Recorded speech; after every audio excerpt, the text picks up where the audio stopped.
নির্দিষ্ট সময়ে পলিসির টাকা দিয়ে শেষ করেছেন মেয়াদ, কিন্তু দিনাজপুরের পার্বতীপুরে ইন্স্যুরেন্স কোম্পানির কয়েক হাজার গ্রাহকরা পাচ্ছেন না পলিসির টাকা। নামে লাইফ ইন্স্যুরেন্স হলেও বর্তমানে মৃত্যুকূপ হয়ে দাঁড়িয়েছে এসব প্রতিষ্ঠান।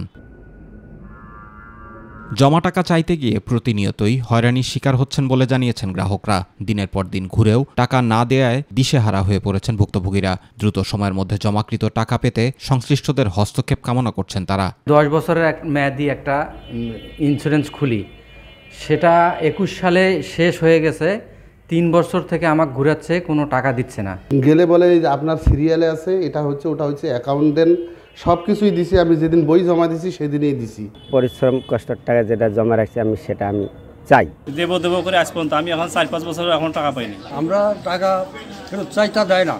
নাম সর্বস্ব এসব ইন্স্যুরেন্স কোম্পানির গ্রাহক হয়রানির কথা জানিয়েছেন প্রত্যক্ষদর্শী স্থানীয়রাও। তাদের দাবি, নিজেদের জমাকৃত টাকা তুলতে প্রতিদিনই দূর দূরান্ত থেকে হাসি মুখে গ্রাহকরা এলেও দিন শেষে হতাশ হয়ে ফেরেন তারা। 3 বছর কারো 2 বছর মেয়াদ শেষ হয়েছে, টাকাই দেয় না। কান্দাকাটি করে, কিন্তু ওরা তো শুরু হওয়া দেয় না, আবার কি বা বোঝায় ওরা চলে যায়। এ বিষয়ে কথা বলতে চাইলে কোনো ইন্স্যুরেন্স কোম্পানির ম্যানেজারদের সন্ধানই পাওয়া যায়নি। কাউকে পাওয়া গেলেও কোনো সদুত্তর দিতে পারেননি তিনি।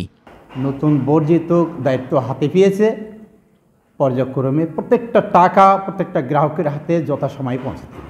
তবে যত দ্রুত গ্রাহকের টাকাগুলো যে যায়, আমরাও কিন্তু এখান থেকে নিষ্কৃতি পাই। গ্রাহক হয়রানির বিষয়ে লিখিত অভিযোগ পেলে তদন্ত সাপেক্ষে সংশ্লিষ্টদের বিরুদ্ধে আইনগত ব্যবস্থা নেওয়ার আশ্বাস দিয়েছে উপজেলা প্রশাসন। আমি যদি লিখিত অভিযোগ পাই, লিখিত অভিযোগ পেলে তদন্ত সাপেক্ষে আমি আইনগত ব্যবস্থা নেব ইনশাআল্লাহ। জুবাইর রহমান, মাই টিভি নিউজ।